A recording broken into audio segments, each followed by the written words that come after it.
buenas tardes, estimados y queridos amigos. El día de hoy, de acuerdo a lo que hemos venido desarrollando en conversatorios anteriores, vamos a tratar un tema de una especial actualidad y que tiene muchas connotaciones jurídicas, sociales, económicas y políticas. Para tales efectos hemos invitado a dos distinguidos profesores universitarios conocidos por todos ustedes. A mi mano derecha se encuentra el doctor Percy García Cavero, que es un jurista y un estudioso connotado del derecho penal. Ha escrito infinidad de obras, es profesor universitario. Y a mi mano izquierda tenemos al doctor Caro Coria, que también es profesor universitario, es investigador, ha publicado distintas obras sobre el particular, tiene un estudio, una firma de abogados, y en ese sentido quiero de una manera especial agradecer a Actualidad Penal y al Instituto Pacífico por el apoyo logístico que nos brinda para poder desarrollar este evento en los términos como lo venimos desarrollando. De acuerdo a lo señalado, el día de hoy vamos a hablar sobre un tema de actualidad que es el compliance, es decir, en otras palabras, lo que se denomina como programas de cumplimiento, que como acabo de señalar es un tema de mucha presencia y que además requiere y necesita ser desarrollado. Entonces, en esos términos vamos a dar inicio al conversatorio y lo primero que tendríamos que desarrollar es qué cosa es un compliance o qué cosa es un programa de cumplimiento, cuál es su importancia, cuáles son sus componentes y en realidad si se trata o no se trata de un generador de valores de carácter empresarial. En ese sentido, Percy, te cedo la palabra para que hagas una explicación introductoria. Bueno, compliance en realidad es un término que, como su propio nombre lo dice, es un término en inglés y procede más de la cultura angloamericana que del sistema europeo continental. Y grafica la idea de una ordenación interna dentro de una estructura organizada que lo que busca es mantener sus actividades en el cumplimiento de la ley.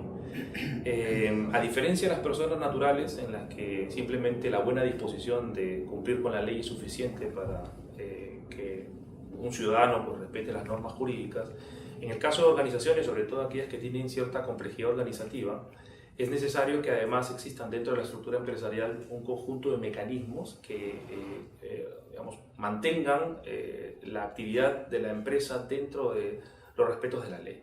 Digo empresa porque el compliance está previsto en principio para las empresas, pero exclusivamente no son de ellas, sino que ahora se habla de compliance gubernamentales y por lo tanto también aplicables incluso al Estado mismo. En cuanto a sus elementos básicos, en el fondo, como es un tema de autorregulación, no podríamos decir que existen ciertos esquemas fijos, sino que eso depende de alguna forma de la propia configuración de cada empresa. Además, se dice que el compliance es como un traje de desastre, es decir, hecho a la medida, y no podría decirse que existen, digamos, procedimientos estandarizados. Se han de alguna forma definido ciertos puntos necesarios, como es la formulación del programa de cumplimiento, su puesta en vigencia y finalmente su revisión y mejoramiento. Pero, digamos, no hay nada dicho al respecto. Es cierto que en el caso específico de la ley peruana, sobre todo para temas de responsabilidad por delitos de corrupción, lavado de activos y financiamiento del terrorismo, se establecen por lo menos unos requisitos mínimos que deben tener el modelo de prevención, que en el fondo no es más que un compliance específico, para que pueda tener ese efecto exoneratorio de responsabilidad, ¿no? Se establece, por ejemplo, la obligación de tener un encargado de prevención, de hacer un análisis, una valoración y finalmente una mitigación de los riesgos, de tener también un sistema de denuncias internas, de realizar una investigación, una revisión periódica del sistema, del modelo de prevención. Es decir, se establecen requisitos mínimos para que pueda tener el efecto exonerativo. Ahora incluso hay un proyecto de reglamento que los desarrolla con más detenimiento. Pero en esto, digamos, no hay reglas fijas, por decirlo así. Claro, es un tema que está todavía en proceso evolutivo, se va adecuando mucho a las circunstancias, a los requerimientos, y en esa línea de análisis, Carlos, quisiéramos escuchar también tu versada opinión. A ver, desde mi punto de vista, como dice el profesor Tomás Roch, el compliance no puede ser definido como cumplimiento de la ley, porque para eso no hace falta una estructura organizativa. Para eso lo único que hace falta es sujetarse, digamos, a la regulación, ¿verdad? La clave del compliance está en lo que las organizaciones puedan hacer para autorregularse. Es decir, cómo las empresas o los organismos públicos, estamos hablando de estas entidades, se autoorganizan para reducir o mitigar al límite de lo necesario, lo tolerable, una serie de riesgos vinculados no solamente a la comisión de delitos, porque compliance puede también involucrar temas de derecho administrativo, derecho laboral, derecho civil, protección de datos, un tema muy amplio, ¿no? De manera que equiparar compliance con criminal compliance es un error común y frecuente, bien, pero para efectos, digamos, de lo que nosotros tenemos enfrente, ya se ha mencionado la ley 30.424, de responsabilidad, entre comillas, administrativa de la persona jurídica, que es otro rollo y otra discusión sobre si es penal o administrativa. Eso versus lo que significa la prevención o compliance también en materia, por ejemplo, laboral, muy bien, donde no tiene, digamos, una significación penal, pero desde luego tiene muchísima trascendencia en el ámbito empresarial. Entonces, de alguna forma u otra, todas las organizaciones tienen sistemas de cumplimiento, ¿no? De repente relativamente avanzados, relativamente desarrollados, pero una empresa que tiene sistemas de auditoría, un organismo público que realiza gestión gubernamental, está permanentemente gestionando el riesgo, ¿no? Creo que lo que introduce el compliance es una lógica, digamos, ordenada, sistemática, para poder atacar, digamos, y reunir en un conjunto una serie de, digamos, de sistemas o reglas que permitan administrar el riesgo, ¿no? Las empresas, las organizaciones constantemente están, como menciono, enfrentándose a situaciones de riesgo, administran su riesgo patrimonial, su riesgo financiero, también tienen que administrar los riesgos que puedan significar la posibilidad de infringir determinadas normas, ¿no?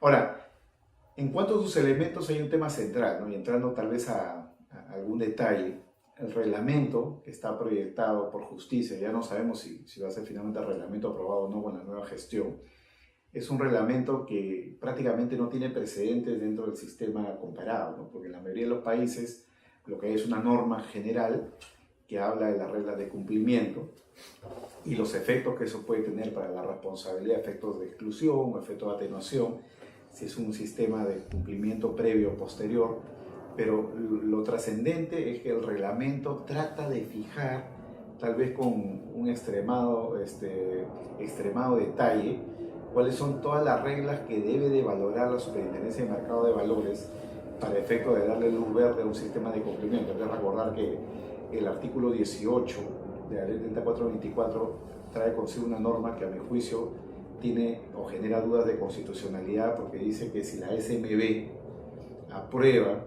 le da luz verde, considera que el sistema de cumplimiento fue adecuado para el caso concreto, prácticamente el fiscal tiene que archivar el proceso. Y eso, desde mi punto de vista, puede ser violatorio del principio acusatorio, porque el fiscal es el que tiene que decidir, no en función de lo que le diga un órgano administrativo, sino en función de lo que el fiscal considere probado en el caso concreto. El reglamento establece en la parte final casi como 50 elementos, ¿no? Es decir, la SMB puede ir a una empresa, a una organización gubernamental como la Autoridad Nacional del Agua, que acaba de certificarse en el ISO 37001 que hay en el Perú, ir con un checklist, ¿no? 50 cosas, saber cuáles tienes y cuáles no, y de acuerdo a eso ver si es que te da o no, digamos, la luz verde o la conformidad para efecto de que eso pueda ser utilizado en un proceso, ¿no?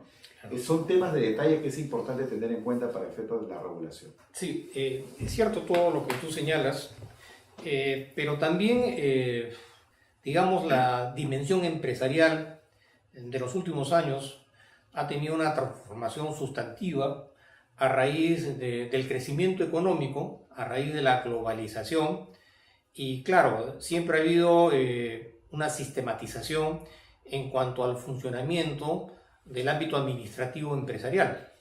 Pero quizás, digamos, así como existen programas de cumplimiento, compliance, como tú acabas de señalar, Carlos, en el ámbito administrativo, laboral, tributario o societario, parecería que el compliance adquiere un mayor realce cuando se trata de un compliance de carácter criminal, porque evidentemente que las actividades criminales tienen mayores connotaciones, sobre todo a raíz pues, de los últimos acontecimientos en materia delictiva empresarial que estamos viviendo no solamente en el caso del Perú, sino en el caso de América Latina y posiblemente a nivel global. Y en esa línea de análisis, tú, Percy, ¿consideras que el compliance o el programa de cumplimiento en materia criminal es el que enfrenta mayores dificultades en cuanto a su implementación? Yo sí creo que en el tema criminal, de lo que calificamos como criminal compliance o compliance penales o modelos de prevención de delitos, como se le quiera llamar, sí ha cobrado especial importancia porque ha pasado de ser un instrumento de administración de buen gobierno corporativo, asentado fundamentalmente en una ética empresarial, a tener ya una repercusión jurídica específica. ¿Y eso qué significa? Significa que los compliance pues ahora tienen efectos en la imposición de sanciones, en las penales específicamente. Un compliance, por ejemplo, ya que hemos mencionado la ley 3424, puede generar efectos de exoneración de responsabilidad penal para la persona jurídica, o incluso puede significar un atenuante si es que la persona jurídica comete un delito, o en todo caso bueno, responde por la comisión de un delito. Es una discusión en la que quizás no sé si entraremos de aquí, pero el hecho es que la persona jurídica puede verse librada de esa responsabilidad penal, o mejor dicho, puede conseguir atenuar la pena que se le imponga si es que no contaba con un compliance, pero con posterioridad a la comisión del delito decide voluntariamente hacerlo. Eso en el momento de la dosificación de la pena para la persona jurídica es considerado y por lo tanto puede valer como un atenuante. E incluso es posible la suspensión de la ejecución de la sanción, estableciéndose como posibles reglas de conducta el cumplimiento o la implementación de un sistema de cumplimiento normativo. Entonces yo creo que sí, en el derecho penal ha cobrado una especial importancia porque produce ese efecto y además porque creo que se ha unido a una discusión que venía de largo, ¿no? Que es el tema de la responsabilidad penal de las personas jurídicas, y creo que le ha dado mayor concreción a algo que antes era muy dogmático, muy etéreo, ¿no? Cuando discutíamos sobre la responsabilidad penal de las personas jurídicas, si tenía capacidad de acción, capacidad de culpabilidad, y si las personas jurídicas estaban defectuosamente organizadas o no, pues eso como que el compliance le ha dado mayor cuerpo, ha hecho de estas categorías algo más asible, ¿no? Y por lo tanto judicialmente más fácil de manejar.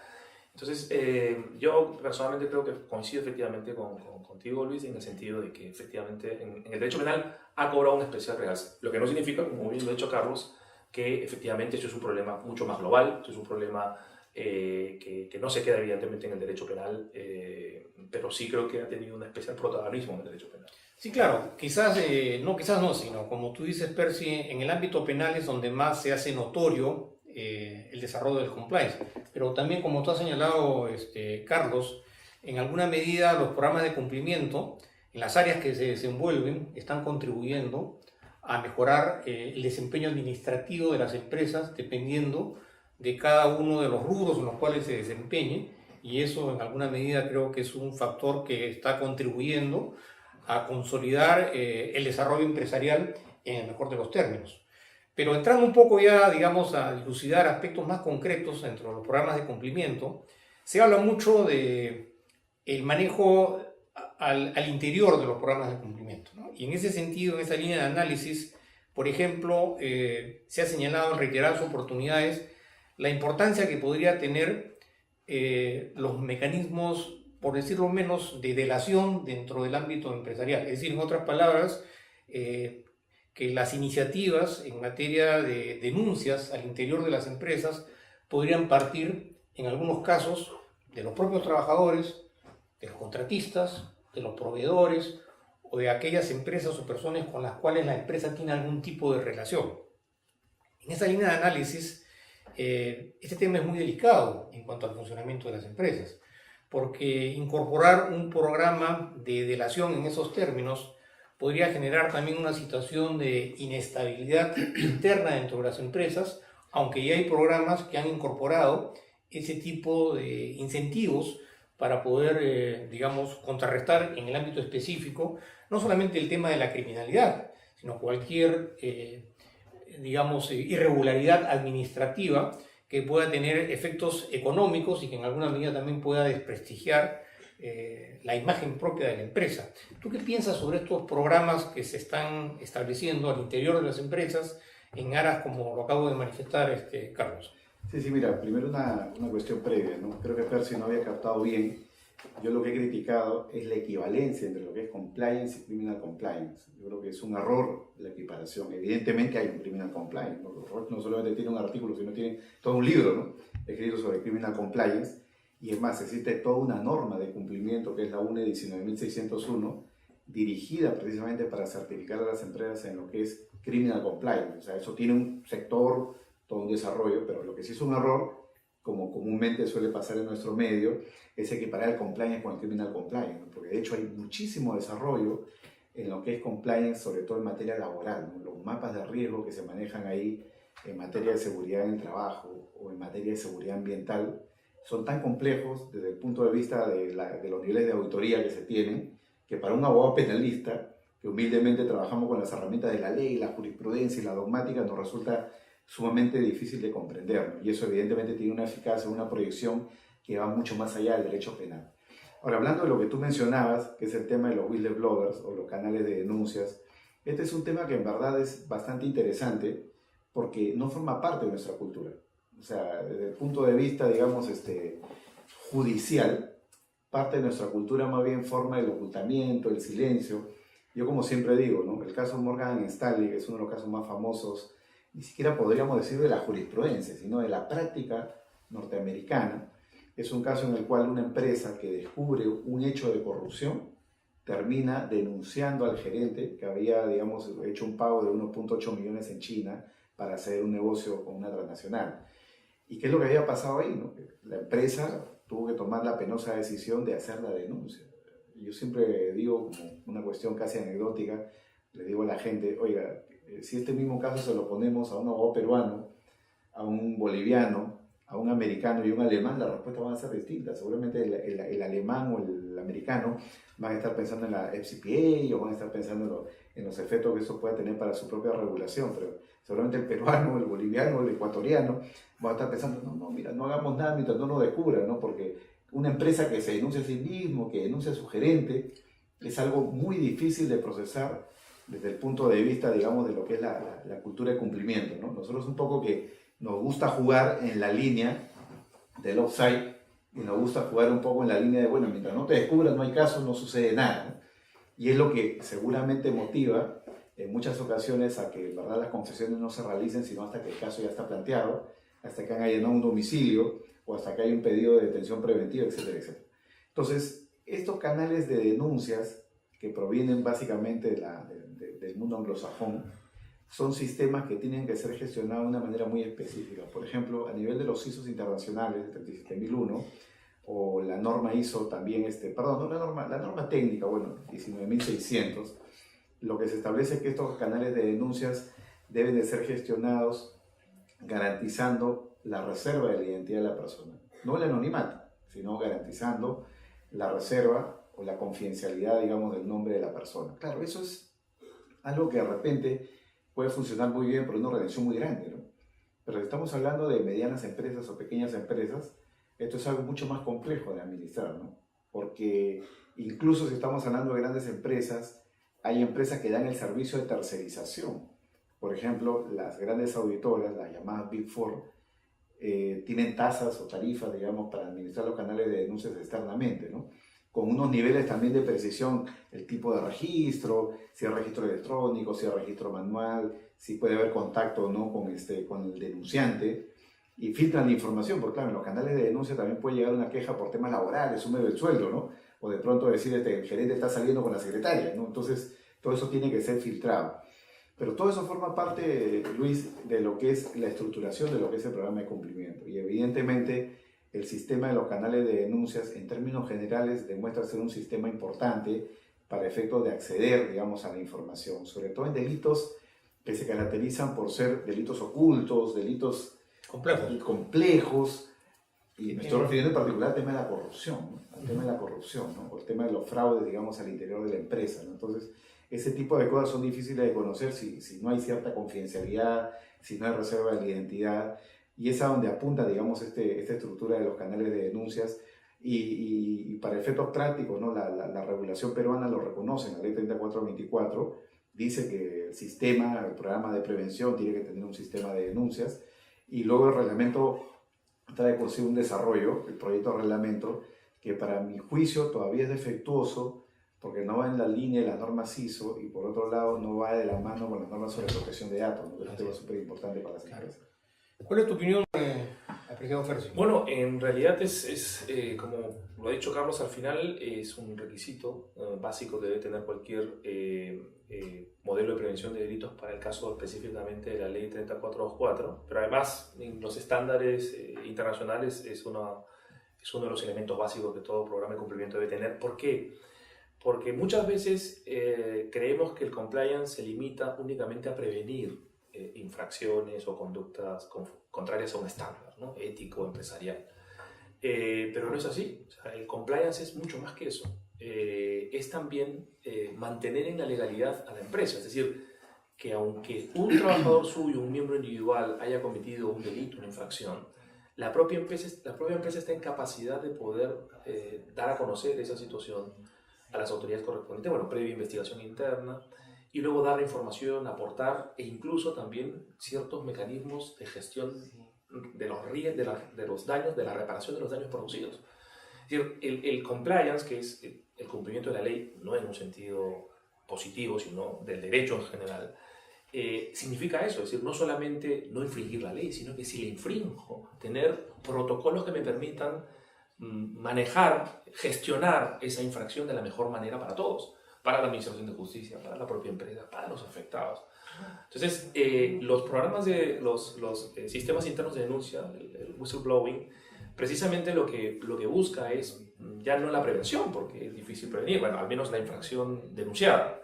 A futuro posiblemente sí, porque te da datos sobre eventuales comportamientos que se están realizando permanentemente y previenes al futuro. Pero si el pasado, en el fondo lo que estás haciendo es descubriendo algo que en principio no sabías que se cometía en tu organización. De hecho, por ejemplo, sucede que si uno pregunta a los directivos y le dicen, bueno, y aquí tienen instauradas, cuando por ejemplo uno va a hacer un programa de cumplimiento y hace la matriz de riesgo y va levantando la información con las entrevistas, los directivos muchas veces dicen, no, aquí corrupción no hay, no existe. Y no sabe que a niveles intermedios, de las estructuras intermedias o de los mandos o de los niveles más bajos, las prácticas corruptivas existen. Solo que la información muchas veces no le llega, ¿no? Porque al menos en estructuras complejas no necesariamente los canales de información son fluidos. O incluso existen los trabajadores que intentan optimizar su trabajo utilizando el camino corto de la infracción legal y llevándose los créditos de ser muy eficientes en su trabajo frente a sus jefes sin que ellos necesariamente sepan que ellos están manejando temas de corrupción. No solamente corromper es pagarle a por ejemplo, a un funcionario público, sino que, por ejemplo, yo, si soy un jefe de área, puedo a la vez también pagar coimas, no pagando dinero, pero, por ejemplo, contratando a un familiar, con el cual le estoy dando una ventaja, manejando yo ciertas facultades que tengo, por ejemplo, para contratar a una persona. Entonces, todas esas cosas se tienen que controlar, sin duda, y cuando se detectan, se tienen que denunciar. Y coincido también con Carlos en el sentido de que posiblemente es un tema cultural difícil, que tendría que ir cambiando progresivamente, en el sentido de que el compañerismo normalmente se expresa en una especie, ¿no?, de deber de lealtad, de no denunciarnos entre nosotros. Hace algunos años, yo diría el mayor especialista en España sobre este tema, que es Ramón Raez, que ha escrito un libro además sobre el whistleblowing específicamente, escribió un artículo sobre el whistleblower, y lo interesante era el subtítulo que llevaba ese artículo, decía whistleblower, ¿no? Decía ¿héroes o traidores? Entre signos de interrogación. Y claro, en un primer momento quizás tu reacción es decir, aquel que a sus compañeros de trabajo, ¿no?, los denuncia, ¿no?, dentro de la empresa, tal, es más un traidor que un héroe. Pero si vemos lo que finalmente produce esto, que es que no se lesionen bienes jurídicos. El propio Ramón Raez comenta un caso de una empresa en Barcelona que hacía trasplantes, o sea, trabajos estéticos para mujeres, y se hubieran utilizado prótesis de mala calidad. Y entonces, gracias a un whistleblower, se pudo detectar esa mala calidad de los implantes y, por lo tanto, salvarle la vida finalmente, porque pues, eso podía generar una septicemia o una infección generalizada en los pacientes y finalmente hasta la muerte, ¿no? Entonces, la pregunta que uno puede hacer, una persona que va y que dice, oye, en empresas se están implantando, utilizando unas prótesis de pésima calidad, que eso puede en cualquier momento reventar, generar un problema de salud, etcétera, etcétera. ¿Cómo lo tenemos que ver? ¿Como un traidor o como un héroe, ¿no? Una persona que salva vidas. Ese es un tema que tendríamos que progresivamente ir internalizándolo, pero al final del día yo creo que eso es lo que tiene que imperar, es decir, imperan los a los denunciantes como realmente lo que son, como personas que lo que hacen es contribuir a que la ley o que el derecho se respete, ¿no? Claro. Otra pregunta. Sí, solo por contar Sí. una anécdota sobre ese punto, fíjate. Es un tema que requiere mucha ponderación de intereses, ¿no? Porque yo recuerdo un caso práctico. Normalmente las empresas, cuando tienen ya instalados dentro de su cultura los canales de denuncias, tienen una regla, ¿no? Conforme, digamos, al soft law internacional, que es establecer mecanismos de protección para el trabajador, por ejemplo, no lo puede despedir, ¿no? Yo recuerdo un caso de una transnacional petrolera que operaba acá en Perú, opera todavía, y tuvo una denuncia anónima, luego este anónimo se hizo presente, dio su nombre, mandó la comunicación incluso a la empresa, al CEO, a los gerentes que vivían en Canadá. Vino toda una comisión, digamos, ¿no? De abogados, auditores, para chequear si que efectivamente había un tema de corrupción, ¿no? Y al final concluyeron de que este trabajador lo único que había hecho era hacer una denuncia, digamos, mendaz, una denuncia falsa, con la finalidad que no lo despidan, ¿no? Y había movido todo el aparato. O sea, varias horas de trabajo de auditores y de abogados, y al final la conclusión era que su denuncia no tenía ningún amparo, pero se estaba aprovechando ya del sistema para garantizar su seguridad laboral, porque justo días antes había recibido una carta de pre-despido, ¿no? Sí, hay diferentes circunstancias que caracterizan cada caso en especial, ¿no? Pero el tema de los programas de cumplimiento tiene que ser parte, en alguna medida, de una política de Estado implementada a través de una política de carácter empresarial, porque estos programas de cumplimiento parten de una premisa de que se trata exclusivamente de un planteamiento de carácter ético, por resumir de alguna manera el planteamiento. Pero, por ejemplo, en el caso del Perú, como todos sabemos, la corrupción entre privados no está tipificado como delito en el Código Penal. Es cierto que muchas veces al interior de las empresas surgen desavenencias que tienen características delictivas, pero que tienen que ser resueltos pues, dentro del denominado delito de fraude en la persona jurídica. ¿Tú no crees, Percy, también Carlos, que sería necesario como un componente para fortalecer estos programas de cumplimiento la incorporación dentro del Código Penal la corrupción entre privados? Yo creo que sí, pero creo que efectivamente los compliance también tienen que digamos, establecer protocolos de mitigación de riesgos, no solamente de corrupción pública, sino también de corrupción privada. Es decir, yo creo que es una lucha frontal contra la corrupción. Y esa lucha contra la corrupción tiene que darse tanto frente a posibles contactos con funcionarios públicos, como también contactos con particulares, ¿no? Proveedores, por ejemplo, eso se ve mucho en el tema de los proveedores, ¿no? Los proveedores que ofrecen al gerente de compras de una empresa que compre sus bastante productos. frecuencia en nuestro medio. Exactamente. Pero además, lo más complicado, Luis, es, creo yo, que los gerentes que hacen este tipo de acuerdos lo ven como absolutamente válido, como absolutamente normal y razonable. Es decir, que el proveedor, por ser elegido, le pague a él un viaje a Miami y su familia o le dé unos regalos especiales, lo entienden como parte de, digamos, el trato contractual. Exactamente. Y eso finalmente, aunque no, o sea, ahí precisamente está la frontera con el fraude de la administración de personas jurídicas, porque en el fraude de la administración de personas jurídicas hay perjuicio para las personas jurídicas.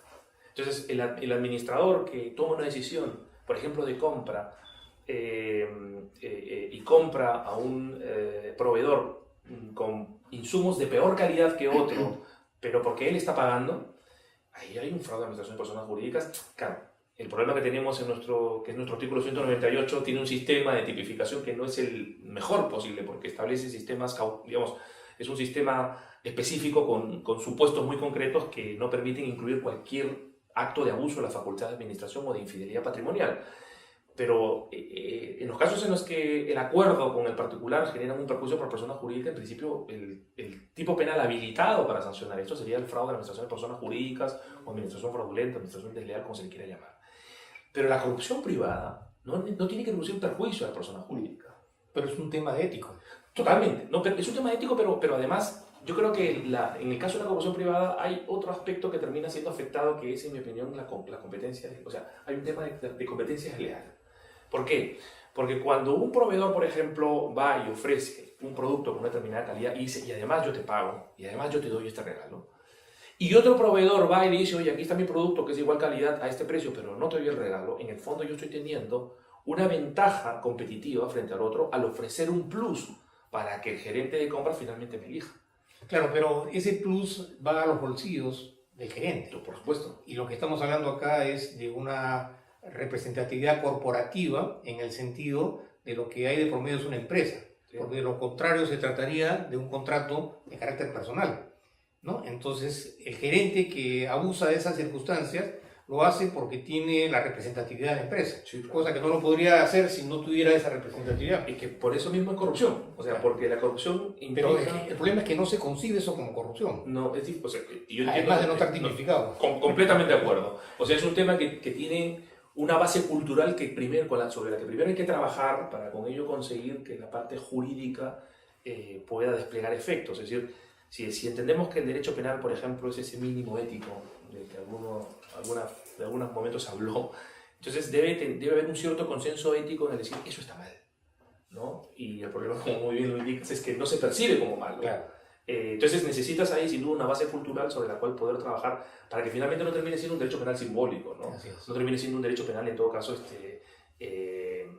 simplemente para cumplir estándares de la OCDE o de cualquier otro organismo internacional que establece compromisos de incriminación de la criminalidad, de la corrupción privada, pero que en realidad culturalmente es algo que se encuentra completamente legitimado, ¿no? O sea, hay tipos penales que los conocemos muy bien, que están en el Código Penal, pero que, digamos, no generan ningún tipo de represión efectiva, ¿no? Claro, porque, digamos, la corrupción entre privados es un insumo para la corrupción pública. ¿Cuál es tu opinión, Carlos, sobre el particular? A ver, vamos a poner en perspectiva las cosas, ¿no? Porque en Perú muchas veces ha habido cierta confusión, ¿no? Sobre todo considerando que el programa incluye también o va dirigido para no abogados, ¿no? Porque han salido los gremios empresariales, incluso el expresidente Kuczynski en algún momento salió a decir que había que tipificar la corrupción privada, porque no puede ser que solamente se sancione al funcionario, sino también tiene que sancionarse a los particulares. Claro, o sea, la ley penal ya sanciona a los particulares que intentan corromper. Una iniciativa de carácter legislativo por parte de la CONFIEP, tengo entendido, para tipificar, ¿no? Hablando de eso precisamente, pero en verdad el tema de la corrupción privada, tal y como se conoce a nivel comparado, tiene que ver cuando, digamos, los bienes jurídicos de por medio son bienes jurídicos estrictamente privados, donde no está para nada presente el Estado, ¿no?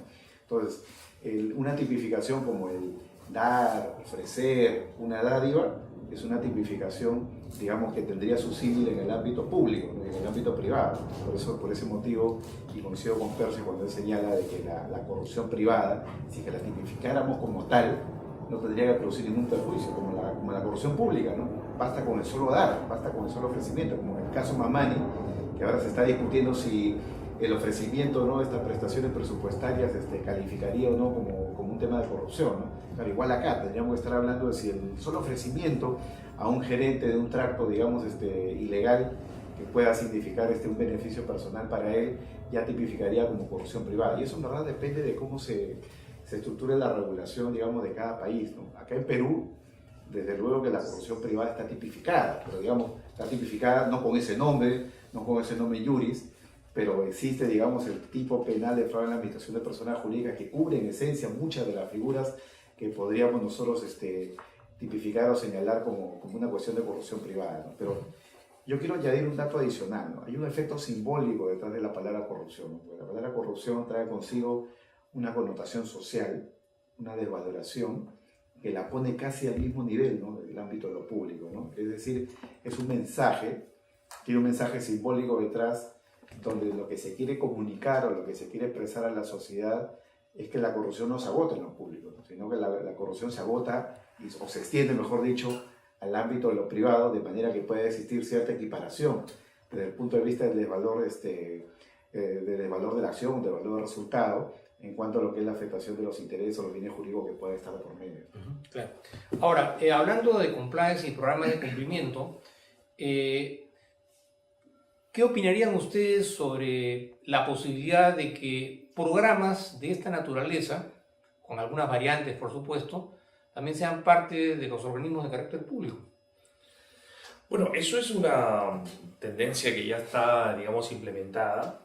Carlos tenía digamos, creo que acertaba en sus primeros comentarios cuando señalaba de que en el fondo esto no es, o sea, el tema de compliance no es nada nuevo, o sea, esto existe de manera, digamos, primaria, diría, más que primitiva, primaria, ya en sistemas de auditoría interno, órganos de control interno, mecanismos preventivos. Y en el ámbito de las instituciones públicas, evidentemente también el compliance gubernamental es un componente muy importante. Precisamente en estos controles de carácter preventivo, ¿no? La Contraloría, por ejemplo, no desarrolla simplemente controles de carácter represivo, es decir, no solamente interviene cuando existe ya una contratación que se ha materializado y que las prestaciones ya se han cumplido y todo lo demás, sino que también puede intervenir preventivamente, mostrando ciertas situaciones de riesgo en las que mañana más tarde se podrían generar responsabilidad para los funcionarios públicos.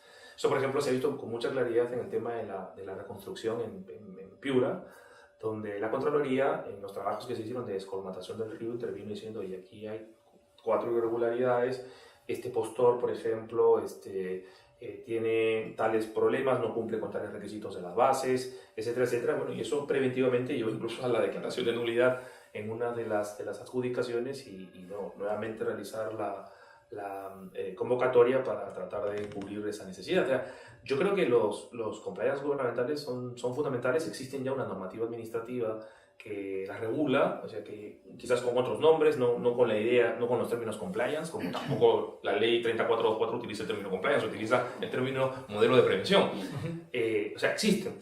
Ahora, quizás lo que habría que hacer es darle una mayor unidad, ¿no? Sí. Es decir, darle una mayor unidad en el sentido de conseguir que las distintas instituciones involucradas y las normativas involucradas no se generen entre ellas situaciones de contradicción y que optimicen los recursos de control y de prevención dentro de las instituciones públicas. Sí, quizás donde más hemos logrado y ganado experiencia en materia de compliance y programa de cumplimiento es en el tema de la prevención del lavado de activos. Como todos conocemos, el sistema bancario, pues, en sus inicios, fue el primer sistema sometido a este tipo de exigencias de carácter administrativo y quizás ahí a través de los denominados sujetos obligados a informar y con la creación de la unidad de inteligencia financiera es donde más se ha puesto en práctica la utilidad de este sistema de prevención en materia de programas de cumplimiento. Pero curiosamente, a pesar de la implementación de este sistema, el lavado de activos continúa siendo un problema gravitante y muchos de los últimos casos, que son de conocimiento público, siempre han intermediado las denominadas transacciones o operaciones financieras sospechosas, a través de las cuales el oficial de cumplimiento, de acuerdo a lo que está establecido en la legislación penal, en el decreto legislativo 1106, incluso incurre en responsabilidad penal en términos de lo que significa la omisión de la comunicación de una transacción financiera sospechosa. ¿Cuál es tu opinión sobre esto, Carlos? A ver, mira, ahí yo creo que tenemos que tener presente varias cosas, ¿no? En materia de prevención del lavado de activos, existe un compliance obligatorio, es decir, la regulación administrativa le impone a determinados sujetos obligados, ahora a determinados abogados, por ejemplo, que participan en transacciones financieras e inmobiliarias, a tener sistemas de prevención, detección y reporte de operaciones sospechosas.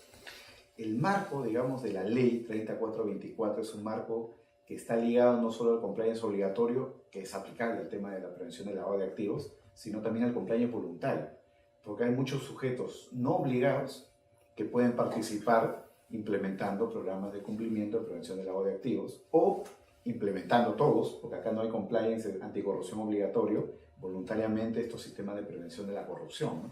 Entonces yo creo que es esencial tomar eso como punto de partida, porque es muy curioso, ¿no? Por ejemplo, en un seminario que tuvimos en Göttingen hace algunos meses, organizado por la doctora argentina Mariela Erwin, estuvimos discutiendo sobre el tema de compliance y derechos humanos, ¿no? Es muy curioso porque, por ejemplo, acá en el Perú, en la mayoría de los países, hay compliance obligatorio en materia de prevención del lavado de activos, pero no hay compliance obligatorio en materia de derechos humanos.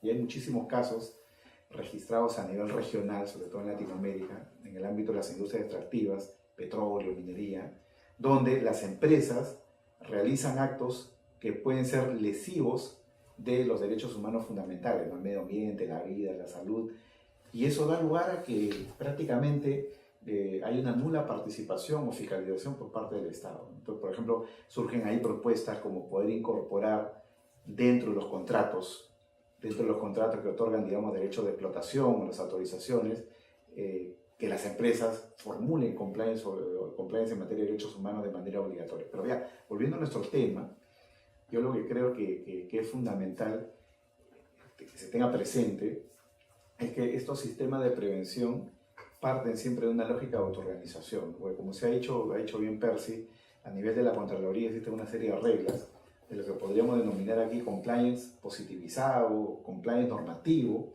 pero en verdad las normas que rigen para todos con carácter general y abstracto son insuficientes para efecto de prevenir la corrupción. De manera que cada entidad podría organizarse a través de estas lógicas de compliance público, gubernamental o compliance oficial, como se le quiere llamar, porque ahí viene el tema del traje a la medida, ¿no? O sea, En este caso, es sin duda conocido que dentro de la propia estructura empresarial existía una división de operaciones estructuradas que evidentemente tenían como una práctica permanente la comisión de delitos de corrupción. Es decir, podría existir un programa de cumplimiento, no conozco yo detalles específicos de la organización interna de Odebrecht, pero supongo por las dimensiones de la empresa, además por su carácter transnacional, y también evidentemente por la vinculación con los Estados Unidos y las bolsas americanas, ellos estaban obligados a implementar ciertos sistemas de cumplimiento normativo. Entonces, al parecer, bueno, no al parecer, sino que parece que todo hablaría en esa línea, se ha tenido un programa de cumplimiento aparente, ¿no? Un programa de cumplimiento cosmético, ¿no? Simplemente de disfraz, pero finalmente pues la propia empresa estaba organizada para, digamos, realizar coimas de manera sistemática, ¿no? que es lo que se ha venido demostrando con la operación de divisiones estructuradas, ¿no? Entonces, es claro que en estos casos, o sea, que el hecho de tener un compliance formal no significa que realmente estés organizado en compliance. Es decir, el hecho de tener un sistema de cumplimiento normativo aprobado en un manual, capacitar a tus trabajadores y todo lo demás, no te genera esa exoneración de responsabilidad o los beneficios de las sanciones que la ley contempla, si es que en el fondo tus órganos directivos tienen, digamos, en paralelo una división de operaciones estructuradas, con lo cual se pagan sistemáticamente coimas a funcionarios públicos. Entonces, no me cabe duda que este Odebrecht quizás es el ejemplo más claro de que el solo hecho de tener un programa de cumplimiento no te libera responsabilidad, sino que ese programa de cumplimiento tiene que ser efectivo, tiene que ser además idóneo, tiene que ser razonable, tiene que ajustarse a los estándares internacionales, a los ISOs, a la normativa, a los mínimos que se establece la ley. El reglamento, ¿no? que el proyecto que está y que será un reglamento que coincido completamente con Carlos en el sentido de que va incluso en contra de la lógica de la autorregulación porque establece parámetros muy específicos y no cumple con el principio del traje a la medida.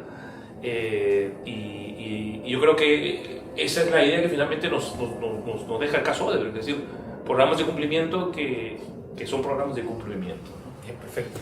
¿Tu opinión final? Sí, creo que ahí se puede establecer un paralelismo con el caso Siemens, ¿no? Que creo que fue el caso más emblemático y estudiado a nivel internacional de Odebrecht como un programa cosmético, también como un programa de fachada, ¿no? Siemens tenía una estructura transnacional, tenía también una caja 2, tenía un programa de cumplimiento cosmético anunciado en su página web, pero realizaba pagos corruptos, como tuvo que reconocer ante los Estados Unidos y en la misma Alemania, por lo menos en Venezuela, Argentina, Bangladesh, etc., ¿no? Entonces, de manera que estamos ya acostumbrados un poco, digamos, a este tipo de situaciones en las cuales una empresa declara tener un programa de cumplimiento y lo usa, digamos, como un argumento de cumplimiento de lo que es la responsabilidad social empresarial, la parte de la ética o la parte de marketing jurídico, si quieren verlo así, pero desde el punto de vista de fondo, o sea, en verdad son un programa de fachada, ¿no?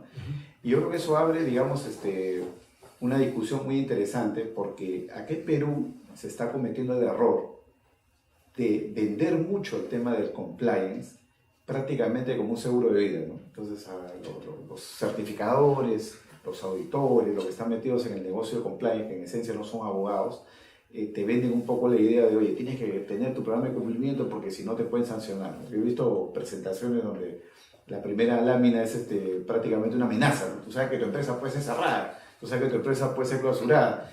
Acá está la solución, yo soy la solución, ten tu programa de cumplimiento. Y yo creo que en verdad yo creo que en verdad el sistema camina más bien en sentido completamente inverso, no a validar los programas de cumplimiento de manera fácil, sino más bien de manera muy restrictiva, ¿no? Y creo que muy encaminada en esa dirección es una sentencia del Tribunal Supremo Alemán de mayo del año 2017, que revela, ¿no?, de que el compliance debe de ser más que un argumento de exención de responsabilidad, debe de ser un argumento más bien para la reducción de la responsabilidad. Porque si nosotros vamos a los ISO internacionales, los propios ISO internacionales dicen que por más que tú tengas organizado tu sistema de cumplimiento y esté certificado, el cumplimiento de las normas ISO no es garantía de la no corrupción al interior de la empresa. Y lo dice también en la página 9 en romano de la norma técnico peruana aprobada por el INACAE el año pasado, dice exactamente lo mismo. Entonces, nadie está comprando un seguro de vida, por más que tengas el traje a la medida, no tienes la garantía, y yo creo que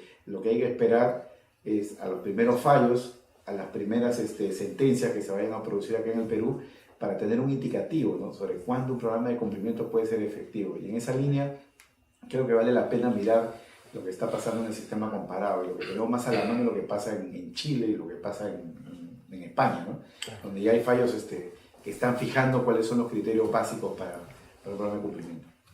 Muy bien, queridos amigos, hemos llegado al final de este interesante conversatorio. Cada uno podrá sacar sus propias conclusiones. Las opiniones que se han vertido parten de la propia experiencia profesional y académica, y será hasta una próxima oportunidad. Muchísimas gracias. Muchas gracias, Lucho. Gracias a ti. Gracias, Percy. Gracias. Gracias, Carlos.